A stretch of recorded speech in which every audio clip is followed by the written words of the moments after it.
Na yan pong mga mayayaman, mga milyonaryo, bilyonaryo, hindi po yan mahilig doon sa nakikita sila, public, no? Hindi po yan mahilig na sumikat sila. Tahimik lang po yan, mga bossing. Pero ang sinasabi dito, si Maharlika daw, ayun, ni-live.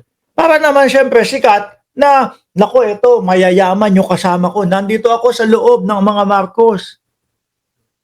Di ba sabi na din ni First Lady Lisa Marcos na pagpasok niyan doon sa bahay ko, nagpicture ng nagpicture. Di ba nandun sa Maharlika?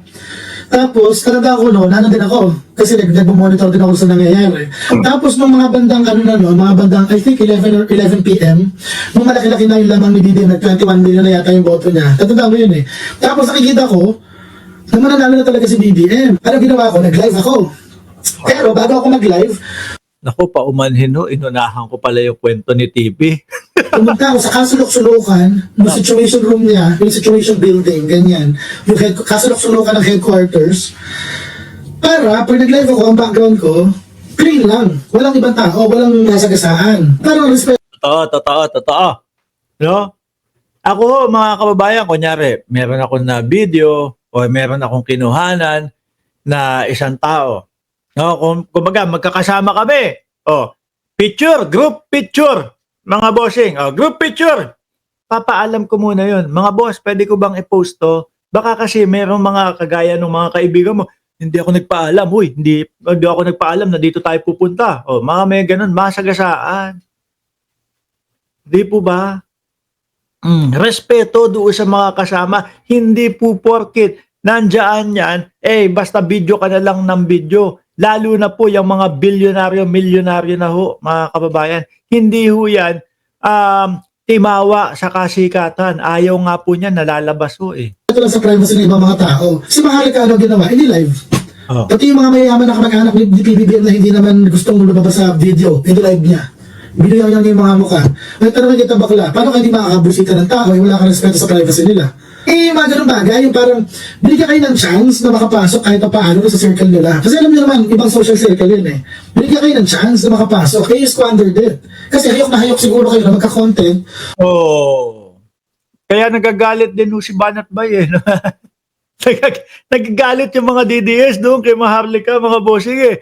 Yung mga kampe kay Alpotera, ng tinapang Alpotera yan. Yung mga kampe kay Alpotera, nagagalit kay Maharlika. Bakit mo pa nilabas yung mga syuta? Ayan, nalaman tuloy ng Bayang Pilipinas. 13 ang syuta ng dating Pangulo.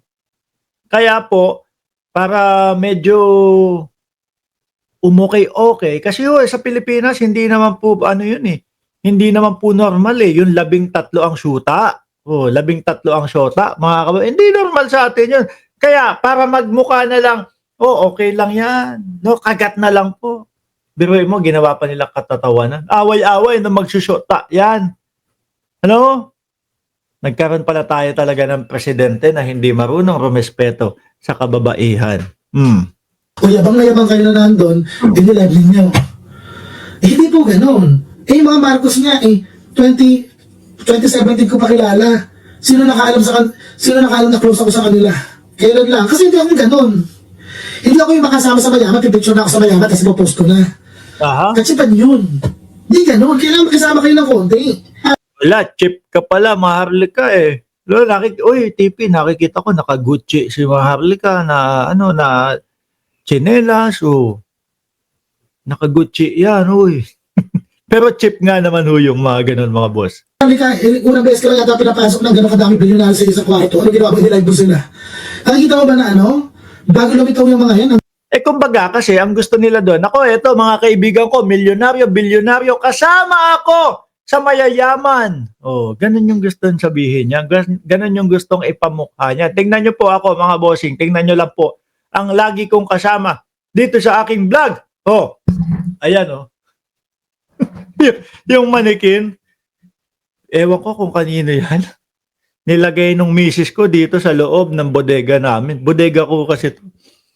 Kada lalabas ko ako, nagugulat ako pagtingin ko, meron nakatayo Kala ko kung ano Tuloy! dami tayong mga ceremonies bago lumitaw sa TV, tapos nga biglang dinive mo lang. Eh di pasikat ka masyado, kaya ka nakabusita siguro. Di ba, parang may sakit yung galawan, di ganun, bad joke.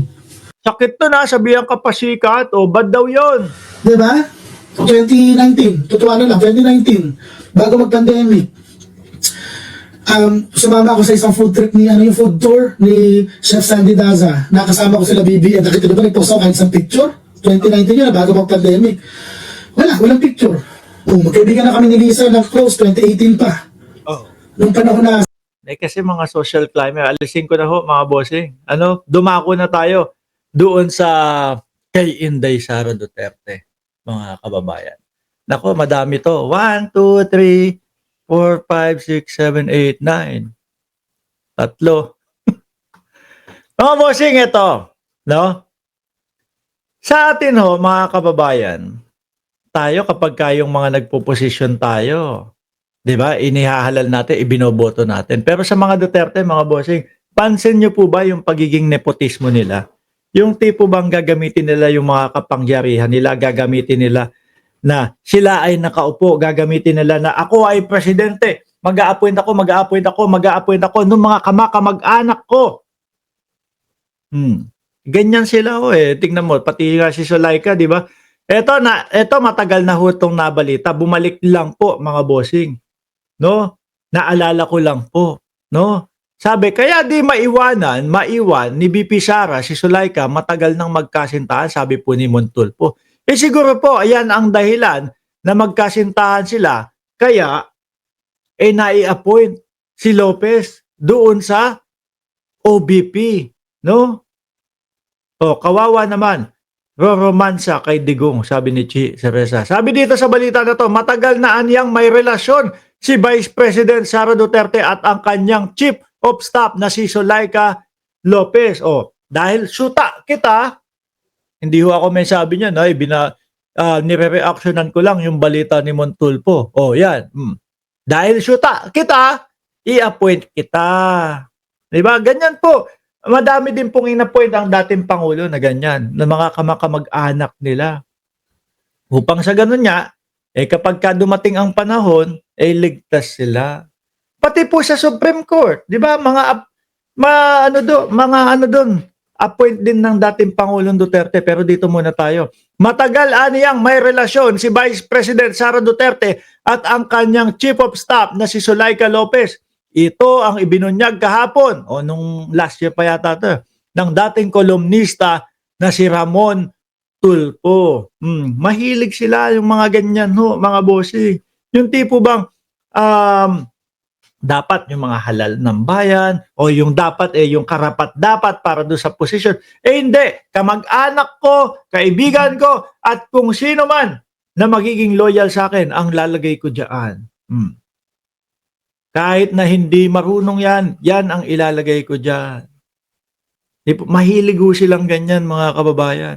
Okay, ito ang sagot ni Sara. Sara at Sulaika ay matagal na magkasintahan, sabi dito. Di ba ninyo nahalata, Sara, is a dyke or lesbian, tomboy or AC/DC siya? Pwede sa lalaki, pwede sa babae. Siya ay bisexual. Kasi nga naman mga bossing, kung sakali na magkaroon ng problema, madali nilang malalapitan. Kung sakali na may kailangan sila, madali nilang malalapitan, mga bossing.